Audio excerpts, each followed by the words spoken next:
Niin tässä on tämmönen Kaltenbachin KKS 400 annaa 1000 kylmäpyöräsaha. Saha suoraa kulmia 90 astetta kun haluu. Halo. Pirun vahva konehuone ja vaihteisto ja siisti mikä kestää vaikka mitä ja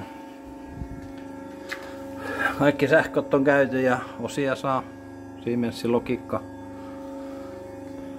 Jotenkin on siisti. Siinä on syöttölaite ja täällä on mekaaninen vaste ruuville.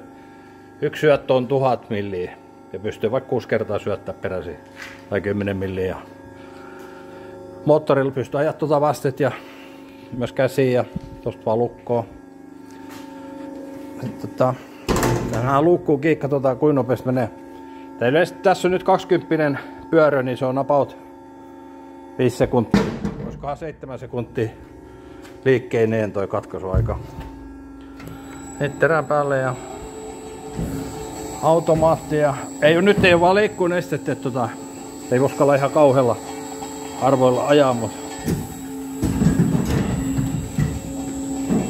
siinä on 50 milliä nyt siirtomatka.